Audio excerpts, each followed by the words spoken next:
Lettering, Chapter 1. The bridge fell silent as Zara stared at this younger version of the woman who had saved the galaxy. I don't understand. If you're Admiral Chen from 30 years ago, how do you know what happened 6 months ago? Sarah's expression grew sad. Because I lived through it, Commander. All of it. The suspicion, the fear, the gradual realization that no matter what we did, the Coalition would never truly trust us. She gestured toward the crystalline station around her. This is where I am now, caught between the past and the future, trying to find a different path. What do you mean? Let me show you something. Sarah's image flickered, replaced by a star chart that Zara recognized. It showed Coalition space, but with temporal markers indicating different time periods. This is the galaxy as it exists now, in your timeline. The Devourers are gone, the Coalition is safe, but humanity stands apart, too powerful to trust, too alien to understand. The display shifted, showing a different configuration of stars. This is the timeline I originally came from, the one where humanity developed naturally, joined the Coalition as equals, and fought the Devourers alongside everyone else. You said that timeline ended in defeat. It did. But it also ended in unity. When the final battle came, every species in the galaxy stood together. We lost, but we lost as one people. Sarah's voice carried a weight of profound sadness. In saving the galaxy, we may have doomed it to eternal division. Zara felt a chill run down her spine. What are you saying? I'm saying that power without trust is meaningless. Salvation without acceptance is just another form of exile.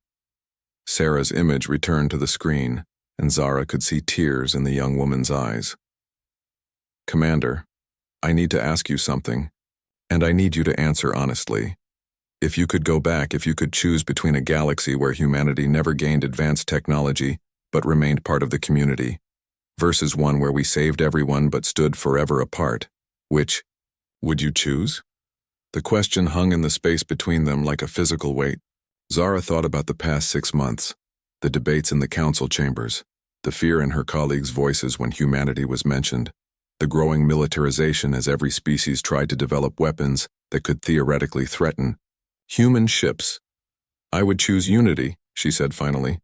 The galaxy is stronger when we stand together, even if that means accepting greater risks. Sarah smiled, but it was a bittersweet expression. That's what I hoped you'd say. Commander, there's something I need to tell you about the traveler who visited Earth 57 years ago.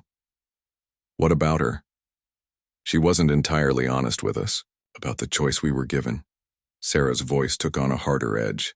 She told us we could either develop naturally and lose alongside everyone else or accept her gift and save the galaxy. But she didn't tell us about the third option. Zara leaned forward. Third option? The option where humanity develops naturally, joins the Coalition as equals, and together, working as partners rather than saviors, we find a way to help the Devourers without destroying the bonds that hold civilizations together. The implications hit Zara like a physical blow. You're saying the Traveler deliberately pushed humanity toward isolation? I'm saying the Traveler had her own agenda, and I think it's time we found out what that was. Sarah's expression hardened, with determination. Commander, I'm going to make you an offer, not as Admiral Chen from your timeline, but as someone who's seen both possible futures and found them both wanting. What kind of offer? Help me find the Traveler. Help me understand why she really came to Earth, what she really wanted from humanity. And maybe, just maybe, we can find a fourth option. One where the galaxy is both safe and united. Zara stared at the young woman on the screen. This wasn't the Admiral Chen she'd known. This version was rawer, more emotional, driven by hope rather than resigned to duty. But there was something compelling about her proposal, something that appealed to every instinct Zara had developed during her years of service. What would that involve? She asked carefully. A journey, Sarah replied. Not through space, but through time itself. Back to the moment when the Traveler first arrived on Earth. Back to when the choice was made that shaped everything that followed. Time travel is dangerous. The temporal mechanics alone are beyond current coalition. Understanding, yes, but not beyond mine. Sarah gestured to the crystalline station around her. This isn't just a meeting place, Commander. It's a temporal research facility. I've been working on this for subjective decades, studying the technology the Traveler gave us, learning to understand not just how it works, but why it was designed the way it was. Before Zara could respond, Lieutenant Kex's voice crackled over the comm. Commander, we're detecting massive energy buildup around the station. Whatever she's powering up, it's drawing energy from multiple dimensional sources. Sarah's expression became urgent. Commander, I don't have much time. The temporal field I'm generating to maintain this conversation is incredibly unstable. I need an answer now. Will you help me? Zara closed her eyes, thinking about everything that had led to this moment. The fear in the council chambers. The isolation of humanity despite their heroic actions. The growing militarization as species prepared for threats that might never come. All of it stemming from a choice made 57 years ago by people who thought they were saving the galaxy. What do you need from me? She asked. Sarah's smile was radiant. Just your ship and your crew, and the courage to risk everything for the chance to make things right. Commander, Wren called out from his station. The station's energy output is approaching critical levels. If it destabilizes, it won't, Sarah said confidently. Not if you're coming with me. Commander Veltar, step through the temporal portal I'm about to open, and let's go rewrite history. The space around the crystalline station began to shimmer, reality bending and twisting as energies beyond current understanding warped the fabric of space-time itself. Through the distortion, Zara could see something impossible. A tunnel of light leading backward through the years, toward a choice that had shaped the fate of the galaxy. All hands, she announced over the ship's communication system. Prepare for temporal transition. As the Galactic Hope moved toward the portal, Zara found herself thinking about the words Admiral Chen, the older Admiral Chen, had spoken months ago. Sometimes, being powerful means being alone, even when you don't want to be. Maybe, just maybe they were about to change that. The ship entered the temporal stream, and reality folded around them like origami made of light and time. Behind them, the present faded into possibility. Ahead of them, the past waited to be rewritten. And somewhere in the space between moments, a young woman named Sarah Chen smiled as she felt the first stirrings of hope she'd experienced in decades of subjective time. The fourth option was finally within reach, to be continued in The Traveler's Choice. The end. Author's note. This story explores themes of power, responsibility, and the complex dynamics of first contact between civilizations. While this particular narrative concludes here, the universe and characters, established in Human Fleet arrives in the Warzone, offer rich possibilities for future exploration. The concept of humanity as both savior and outsider reflects real-world questions about intervention, cultural integration, and the price of technological advancement. The HFY Humanity Fuck Yeah genre celebrates human potential while acknowledging the challenges that come with great power. In this story, humanity's greatest victory, saving the galaxy, also becomes their greatest challenge, finding their place in a universe that fears their capabilities even while benefiting from their protection. Thank you for reading. Dying Light. The screams echoed through the bridge of the Galactic Hope as another plasma blast tore through her hull. Commander Zara Veltar gripped her command chair, her blue-scaled hands trembling as warning lights bathed the bridge in crimson. "Hull breach on Deck 7, shouted Lieutenant Kex, his forearms working frantically at the damage control station. "We're losing atmosphere fast." Zara's compound eyes swept across the tactical display. The sight made her heart sink. 47 ships of the combined fleet hung dead in space, their hulls split open like broken eggs. The survivors, barely, a dozen vessels, limped through the void, their weapon systems dark, their shields failing. And still the devourers came. The enemy ships moved like living shadows, their black hulls seeming to absorb light itself. Each one was massive, easily 3 times the size of the largest coalition battleship. They didn't fire in patterns or formations. They simply consumed. Their weapons weren't plasma or lasers, but something far worse. Something that ate matter. At the molecular level, leaving behind empty space where proud warships once sailed, Admiral Katha is requesting all ships fall back to point 07, Communications Officer Liss announced, her voice cracking. She's ordering a full retreat. Zara closed her primary eyes, feeling the weight of defeat crushing down on her.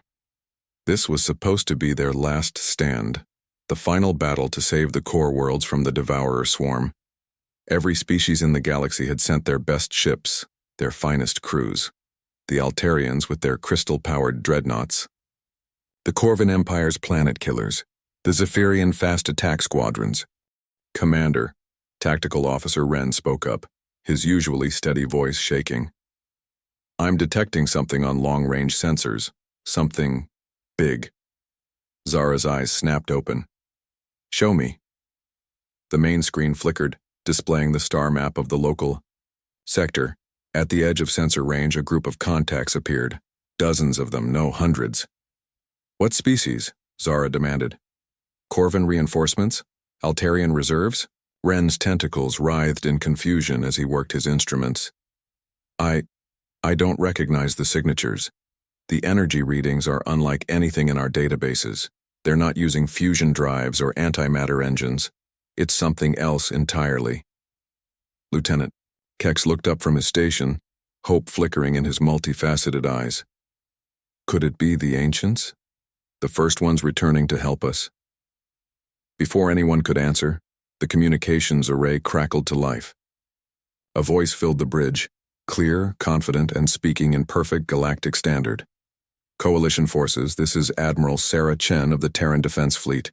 We received your distress signal. Hold your positions. The cavalry has arrived. Silence fell over the bridge like a blanket. Every crew member stared at the speakers in disbelief. Terran? Zara whispered. But that's impossible. The humans haven't achieved faster than light travel. They're barely past their atomic age. Wren's instruments began beeping frantically. Commander, those contacts, they're moving. Fast. Faster than anything should be able to move through hyperspace. On the tactical display, the mysterious fleet surged forward. The distance that should have taken hours to cross was covered in minutes. As they drew closer, the sensors began to resolve individual ships. They were beautiful, where most galactic vessels were built for pure function, angular, efficient, practical. These human ships had curves, grace. They moved through space like dancers, their hulls gleaming white and silver against the stars. Some were sleek as needles, others broad and powerful as ancient castles. But all of them hummed with an energy that made the very fabric of space around them shimmer. How many ships? Zara asked, her voice barely a whisper. Still counting, Wren replied, his tentacles dancing over his controls. 300, 500, Commander, I'm reading over 1,000 human vessels. The bridge fell silent again. The entire combined fleet at its peak had barely mustered 800 ships. Impossible, breathed Lieutenant Kex. The humans don't have the industrial capacity for a fleet that size. They're barely a Type 1 civilization. Communications Officer Liss suddenly straightened. Commander, I'm receiving another transmission from the human fleet. Admiral Chen is requesting to speak with the senior coalition commander. Zara straightened her uniform and activated the main viewer.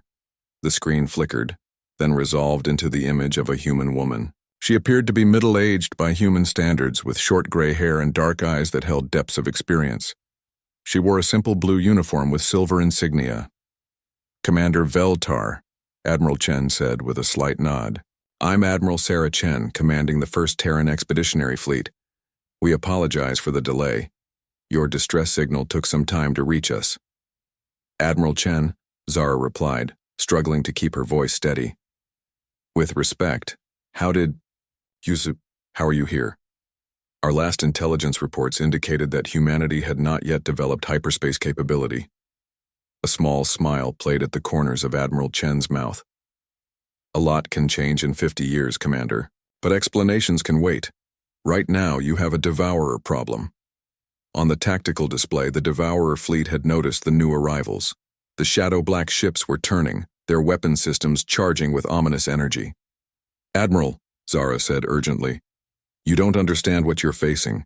These aren't conventional enemies. The Devourers consume matter itself. They've destroyed entire star systems. Our combined fleet, the most powerful force the galaxy has ever assembled, has been decimated. You need to retreat while you still can." Admiral Chen's expression didn't change. "Commander, I appreciate your concern, but we didn't travel 8,000 light-years to retreat." She paused, then added with a hint of warmth. "Besides, we brought friends." Behind the human fleet, reality seemed to ripple. New contacts appeared on the sensors, but these weren't ships. They were structures. Massive, impossible structures that defied every law of physics Zara knew. "What are those?" she breathed. "Mobile shipyards," Admiral Chen replied casually. "Just in case we need reinforcements." The lead Devourer ships opened fire, their matter-consuming beams lancing across space toward the human fleet. Zara watched in horror, expecting to see the beautiful human vessels torn apart. Instead, the beams simply stopped. They struck some kind of barrier around each human ship and dissipated harmlessly. "Shield technology," Admiral Chen explained, noting Zara's expression. "We've made some improvements." The human fleet began to move forward, maintaining perfect formation. As they advanced, their weapon systems came online. But these weren't the plasma cannons or particle beams that Zara was familiar with. These weapons glowed with a pure white light that seemed to sing through the void. "All ships," Admiral Chen's voice echoed across the command frequency. "This is Admiral Chen. Rules of engagement are simple. Anything that doesn't belong in this galaxy gets a one-way ticket home. Show them what happens when you mess with our neighbors." And then the humans opened fire. Chapter 2. The Storm. Unleashed.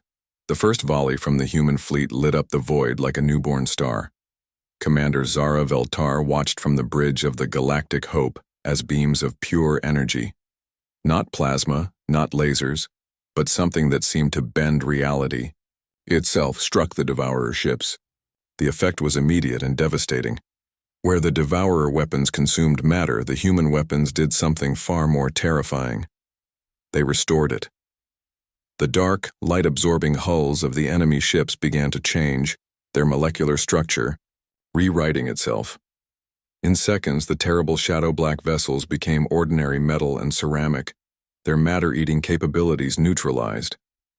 "Impossible," whispered Tactical Officer Wren, his tentacles frozen over his instruments. "They're not destroying the Devourers, they're changing them back." The lead Devourer ship, a massive dreadnought that had personally consumed 3 coalition battleships, suddenly found itself vulnerable. Human fighters, sleek craft no larger than atmospheric shuttles, swarmed around it like angry insects. Their weapons, tiny compared to the capital ship guns, carved through the now normal armor as if it were paper. "How are they doing this?" "Lieutenant," Kex asked, his forearms working frantically to analyze the sensor data. "The energy requirements alone should be impossible. You can't just reverse molecular decay on that scale." Admiral Chen's voice crackled over the communication channel. "Commander Veltar, I suggest you pull your surviving ships back another few thousand kilometers. Things are about to get interesting." Before Zara could respond, the human fleet executed a maneuver that defied everything she knew about space: combat. Instead of maintaining their formation and trading shots with the enemy, they scattered, not randomly, but in a complex 3-dimensional pattern that seemed almost organic. "They're surrounding the entire Devourer fleet," Wren reported, his voice filled with disbelief. "All 1,000+ ships moving in perfect coordination. I've never seen anything like it." The Devourers, ancient and terrible as they were, recognized a threat when they saw one. The surviving ships began to cluster together, forming a defensive sphere with their largest vessels on the outside. Their weapons charged again, and this time they fired not at individual human ships but at the space around them, trying to create fields of annihilation that would destroy anything that entered. It didn't work. The human ships moved through the deadly zones as if they didn't exist. Some seemed to phase in and out of reality entirely, becoming translucent ghosts that matter-eating beams passed through harmlessly. Others projected fields of their own, not shields, but something that actively repaired any damage as fast as it occurred. "Commander!" Communications Officer Liss called out, her voice tight with excitement and fear. "I'm picking up chatter from the human fleet. They're using some kind of quantum communication network, perfect coordination across their entire force." Zara activated the external communications array, desperate to understand what she was witnessing. The channel filled with calm professional voices. "Beta Squadron, mark targets 7 through 12 for molecular restoration." "Copy that, Beta Leader. Beginning pattern conversion in 3, 2, mark." "Gamma Wing, we have stragglers breaking. Formation. Intercept and neutralize. Acknowledge control. Gamma Wing engaging." It was like listening to a training exercise, not a battle against the most feared enemy in galactic history. On the tactical display, the Devourer formation was coming apart. The human ships weren't just attacking, they were herding the enemy. Vessels, forcing them into predetermined positions. Any Devourer ship that tried to break away found itself surrounded by a dozen human fighters, their reality-altering weapons systematically stripping away the creature's dark enhancements. "Admiral Chen," Zara called out, her voice cracking with emotion. "How is this possible? These creatures have destroyed entire civilizations. They consumed the Andromedans, the First Republic, dozens of other species. How are you making it look so easy?" The human admiral's image appeared on the main screen again. Behind her, Zara could see the bridge of her flagship, clean, well lit, with crew members working calmly at their stations as if they were conducting a routine patrol. "Easy?" Admiral Chen smiled grimly. "Commander, we've been preparing for this fight for 57 years, ever since we received the first reports of the Devourer attacks. 57 years. Zara's mind reeled. But that's impossible. The first Devourer attack was only 15 years ago from your perspective. Admiral Chen finished. Time is undeflexible when you really understand how the universe works. Before Zara could process this revelation, Lieutenant Keck shouted from his station. "Commander, the Devourer flagship is charging some kind of massive weapon. Energy readings are off the scale." On the main screen, the largest Devourer ship, a nightmare of dark metal and organic curves that stretched for kilometers, began to pulse with malevolent energy. This wasn't one of their matter-eating beams. This was something else, something that made the very space around it writhe and twist. "That's a reality bomb," Admiral Chen said, her tone suddenly sharp. "They're trying to collapse local space-time. If that weapon fires, it'll create a black hole that will consume this entire system." The human fleet reacted instantly. Ships from across the battlefield converged on the Devourer flagship, their engines pushing them to impossible speeds. But even as they raced to intercept, sensors showed the weapon continuing to charge. "They won't make it in time," Ren reported, his voice hollow with despair. Admiral Chen's image flickered as she turned to speak with someone off-screen. Then she looked back at Zara, and her expression was grimly determined. "Commander, I need you to do something for me. Tell your fleet to close their eyes and turn away from the Devourer flagship. And whatever happens next, don't look directly at it." "Why? What are you— Just do it." "Now." Zara didn't argue. She activated the fleet-wide communication channel. "All ships, this is Commander Veltar. Emergency protocol. Close all viewports, shut down external cameras, and turn away from the Devourer flagship. Do it now." Around the Galactic Hope, the surviving coalition ships began to turn away from the battle. Zara ordered her own crew to comply, though every instinct screamed at her to watch what was about to happen. Admiral Chen's voice filled the communication channel one more time. "Sarah Chen to all Terran forces. Implement Protocol 7. Authorization, Magellan 77 Alpha." And then, through the closed viewports and shuttered sensors, light began to shine. It wasn't the light of weapons or explosions. It was something else entirely, pure, clean, and impossibly bright. It grew stronger and stronger until even through the heavily shielded bridge of the Galactic Hope, Zara could see it clearly. The light reached its peak and then, suddenly, was gone.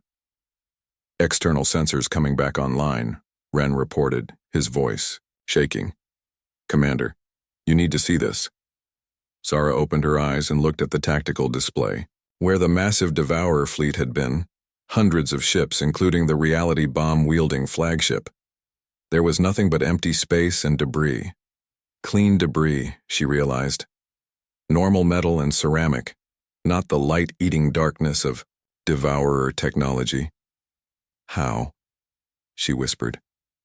Admiral Chen's voice answered her, calm and professional as always. "We gave them what they needed most, Commander. We gave them back their souls." Chapter 3. Revelations. In the aftermath of the battle, the Galactic Hope drifted through space alongside the human flagship, Indomitable. Emergency repair crews from both fleets worked together, human and alien engineers sharing tools and techniques as they patched hull breaches and restored damaged systems. Commander Zara Veltar stood in the observation deck, watching human shuttles ferry supplies to the Coalition survivors. Each craft moved with the same impossible grace as their warships, their hulls shimmering with energy fields that seemed to bend light itself.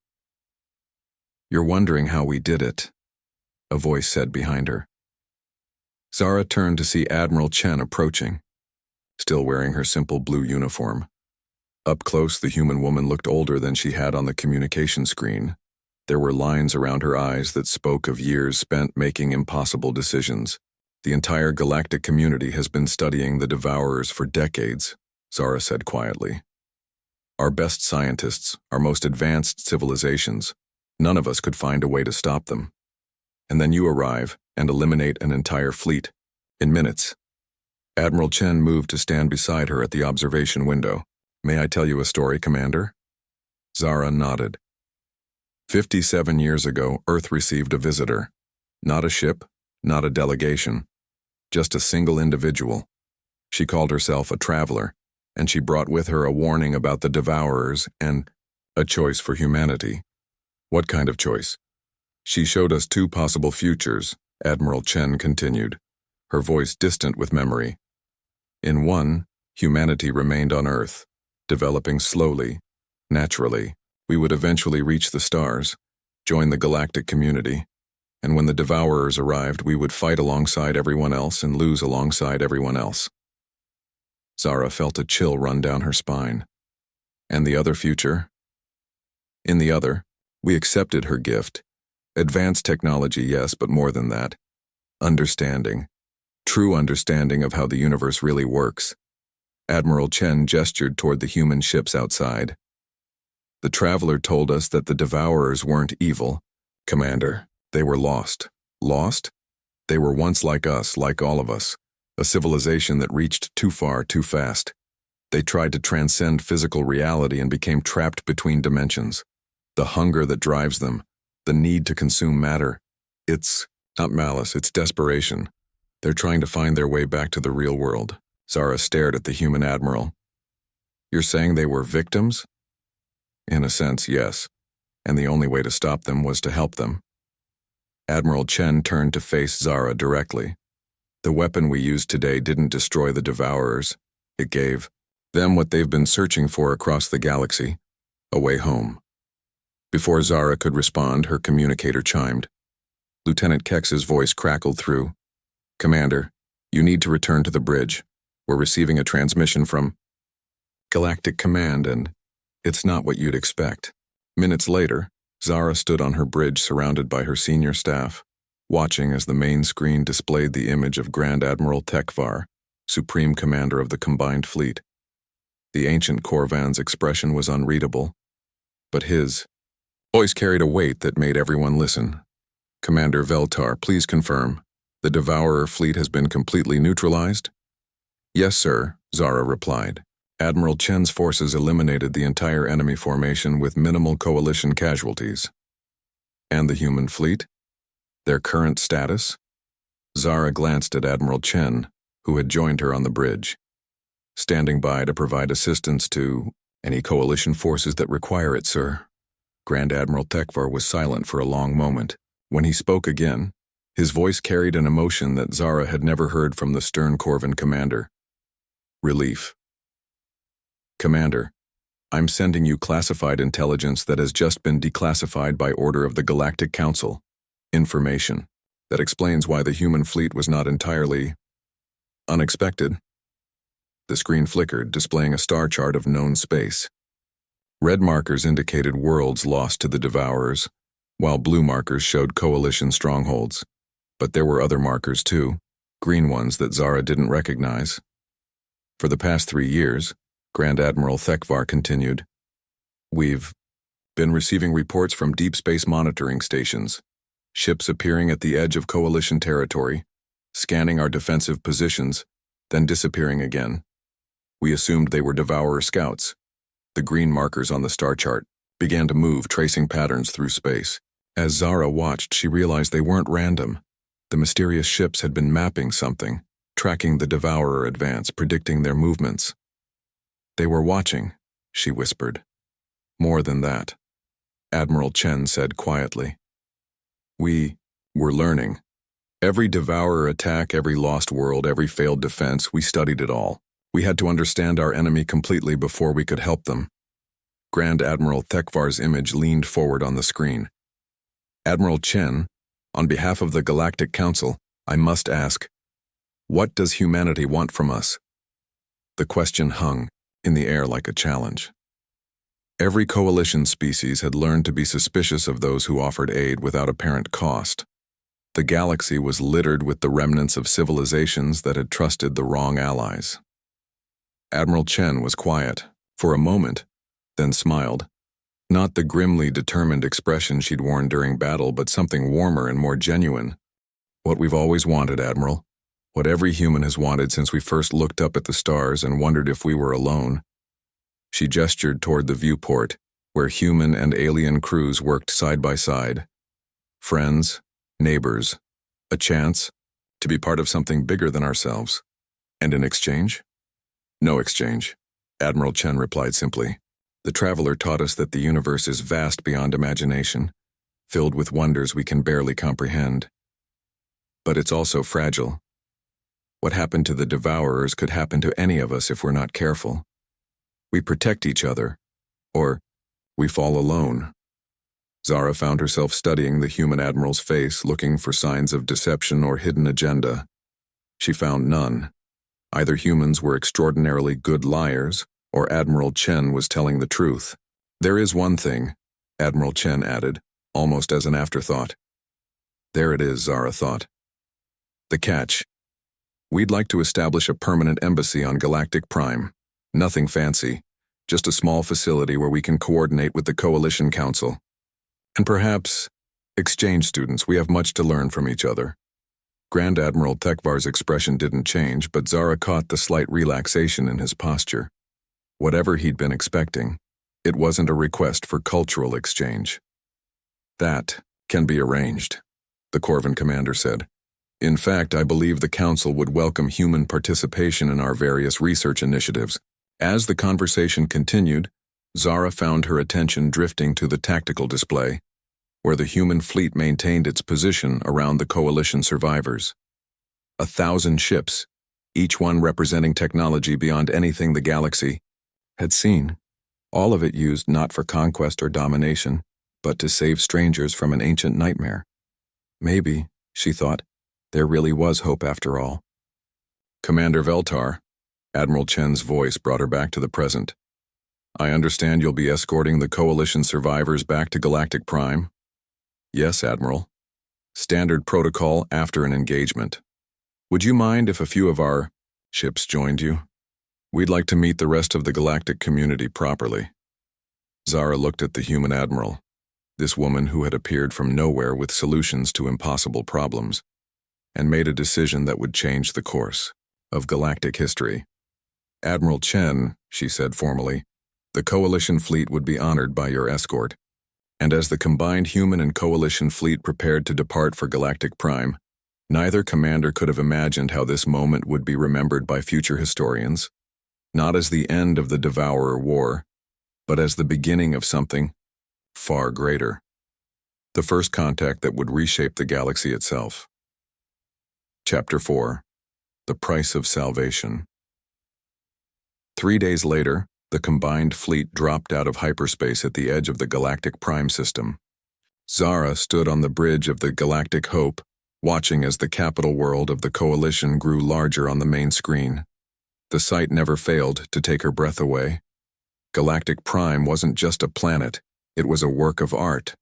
Massive space elevators stretched from the surface to orbital stations, their cables gleaming like silver threads in the system's twin suns. Ring habitats encircled the world at various altitudes, each one home to millions of beings from across the galaxy. And everywhere, ships moved in carefully orchestrated patterns, a dance of commerce and diplomacy that had continued for centuries. Magnificent, Admiral Chen said softly from beside her.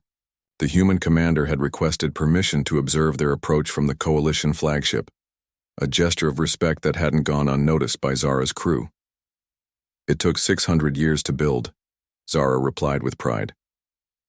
Representatives from every member species contributed something: technology, resources, art, ideas. It's more than just our capital. It's proof that different civilizations can work together. And now you're wondering if we'll fit in, Admiral Chen observed. Zara glanced at the human admiral. The thought had occurred to me.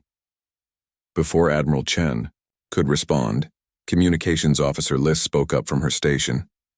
Commander, we're being hailed by traffic control there, requesting that the human fleet hold position at the system's edge while we proceed to dock. Zara frowned. That's unusual. Escort vessels are normally granted passage clearance. Admiral Li. Chen's expression remained neutral, but Zara caught the slight tightening around her eyes. Political considerations? She asked quietly. Most likely, Zara admitted. The Council is still processing what happened at the battle. Your fleet's capabilities have raised questions. Commander Veltar, another voice called out from the communications station. Priority transmission from the Galactic Council. Grand Admiral Thekvar is requesting immediate conference. The main screen shifted to show the familiar interior of the council chamber, but something was wrong. Instead of the usual calm deliberation that characterized council sessions, Zara could see heated discussions taking place in the background. Several representatives gestured animatedly at holographic displays, their voices creating a low buzz of urgent conversation. Grand Admiral Thekvar appeared on screen, looking older than he had just days before. Commander Veltar, I need to speak with you and Admiral Chen immediately.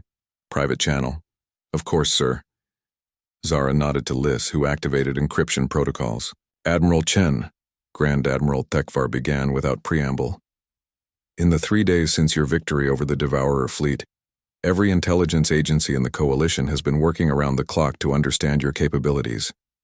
What they've discovered has created concerns. Admiral Chen's expression didn't change. What kind of concerns? A new figure appeared on the screen.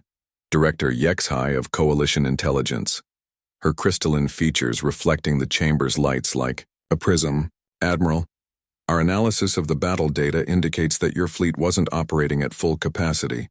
The weapons you used, the technology you displayed, it represents perhaps 5% of your ship's actual capabilities.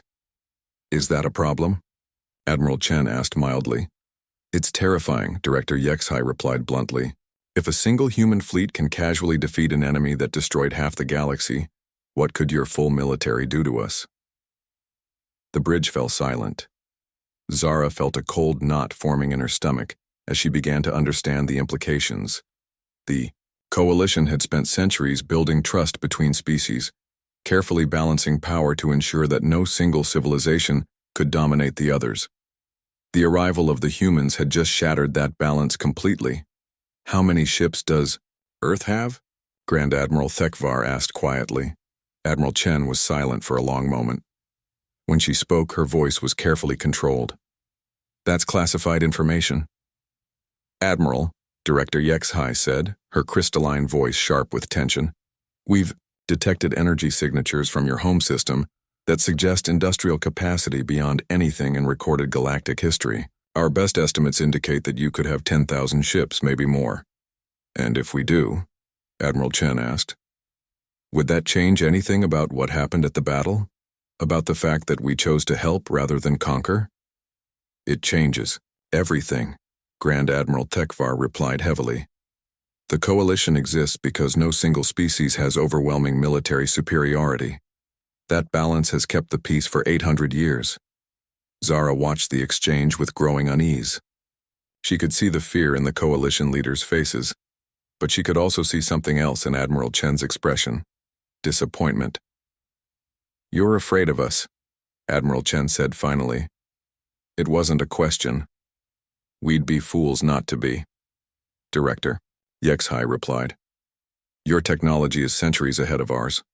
Your fleet appears out of nowhere, destroys an enemy we couldn't touch, then asks for nothing but friendship. In our experience, that level of altruism doesn't exist. Admiral Chen turned to look at Zara. Commander, you were there, you saw the battle. Do you believe we pose a threat to the coalition?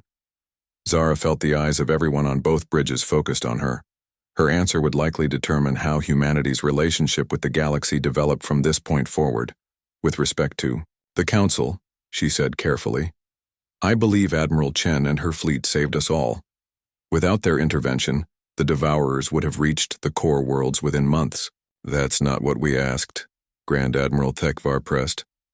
Do you believe humanity poses a threat? Zara looked at Admiral Chen, this woman who had appeared with impossible solutions and asked for nothing but friendship in return. She thought about the human crews working alongside coalition engineers, sharing their advanced technology freely. She remembered the casual way Admiral Chen had referred to the mobile shipyards, as if constructing vessels in deep space was perfectly normal. I believe, Zara said slowly, that humanity could pose a threat to anyone they chose to threaten. But I also believe they've chosen not to be our enemy. But could they change their minds? Director HFY demanded. Could political shifts on Earth lead to a more aggressive stance? Admiral Chen's expression hardened. Director, let me be very clear about something. The choice to help the coalition wasn't made by Earth's government. It was made by humanity as a species. Every ship in our fleet is crewed by volunteers. Every piece of technology we've shared was developed by scientists who believe the universe is better when civilizations cooperate rather than compete. She paused, then continued in a voice that carried the weight of absolute conviction. We didn't come here to conquer. We came here to belong. The silence stretched for several heartbeats.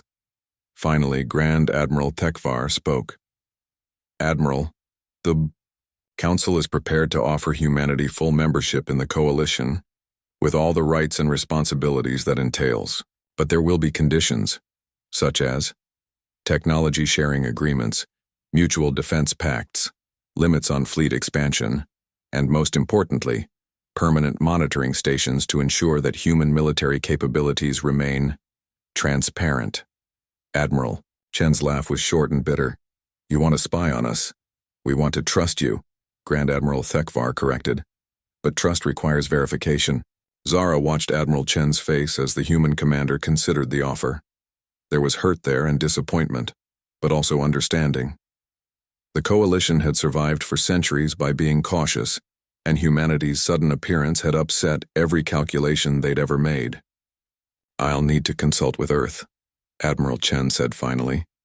This isn't a decision I can make alone. Of course. Take all the time you need. Grand Admiral Tekvar's expression softened slightly. Admiral, please understand, we're grateful for what you've done, but the survival of the coalition depends on maintaining balance. We can't afford to trust blindly, no matter how much we might want to. After the transmission ended, the bridge remained quiet for several minutes. Finally, Admiral Chen spoke to Zara. You're wondering if you made the right choice, supporting us. I'm wondering if the Council is making the right choice, not trusting you, Zara replied honestly. Admiral Chen smiled sadly. The Traveler warned us this might happen. She said that sometimes being powerful means being alone, even when you don't want to be. What will you do? What we always do, Admiral Chen replied.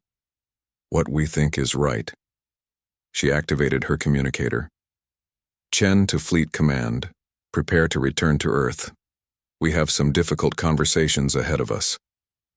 As the human fleet began to form up for departure, Zara found herself thinking about the choice humanity had been given 57 years ago. Two futures: develop naturally and fail alongside everyone else, or accept advanced knowledge and face the isolation that came with power. Looking at Admiral Chen's expression, she wasn't sure which choice had been the harder one to make.